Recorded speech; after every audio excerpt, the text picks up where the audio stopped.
Ghost stories. You know what's really funny is that I grew up not understanding I was a medium. I just thought that things were just like one-off in my life. And this goes, I think, you know, when I first really had experiences in mediumship, I didn't understand it. I really thought I was the only one. I didn't know that other people in my family were also being affected by it. So the story goes back to my childhood. And I was roughly between the age of 5 and 10 years old. And we lived in this particular house in Ontario, Canada. And when we had moved in there, the house had been abandoned, I guess, for a few years. And some of the neighbors at the time would kind of treat us really odd. And finally we asked them, you know, like, what is up? Like, why are you guys so standoffish about us buying that house?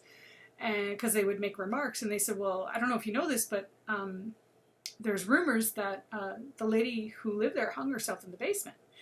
And I never put much weight into that, quite honestly. But as we continued to live there, odd and strange things, which I now know are quite common, started to happen. So for myself, I had a first-hand experience where I would walk by the back bathroom and the tap, without the actual tap turning, would come on full bore, like just full-on water gushing out. And so at that particular time, the first time it happened, I was the only one home. And I got pretty scared because I was a kid. And so I tried to turn the tap off, and I was quite strong. I would swim every day. I couldn't turn it off, no matter what. And so I stepped back and I literally started to cry. And after I cried, I got my resolve back, and I thought, okay, this thing is spitting water everywhere. I'm going to turn this thing off. And when I went to turn it off this time, the tap turned so simply and easily, like butter, that it turned off no problem. But oftentimes, spirits will communicate through us through water. You know, showers will turn on or off, that kind of thing.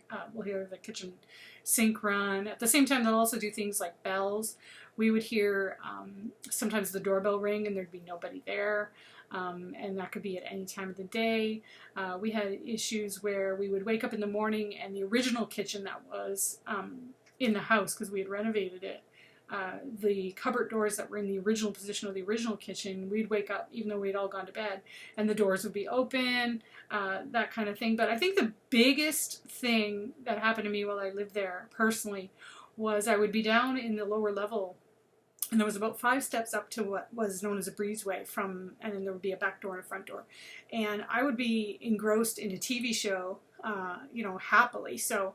And what would happen is I would be forced to be called to look up into the stairwell and into the breezeway, and there would be a woman with her skirts, and they were opaque, white, just like you see in the movies. And I could see her feet and her skirt move and part of her waist as she would walk, always, for whatever reason. It was very, very rare she ever walked from the front door to the back door, but it was always from the back door to the front door. And for years I would see her and it would freak me out. I mean, sure, you know, the lights coming on, the light switch clicking, distinct light switch clicking, and the lights coming on in my bedroom, those kind of things would freak me out a bit, but nothing freaked me out as much as when I would see her walk from the back door to the front door, to the point where I would never tell anyone, ever. And it wasn't until I was in my 20s and I was sitting with my mom one day, and I finally confessed to her what I had seen. And here I am thinking she's going to think I'm crazy or something like that. And instead, her reaction was, "You too?" And I was like, wait, what? What do you mean, you too? And she said, well, your sisters, I have 2 sisters, also told me the very same story separately.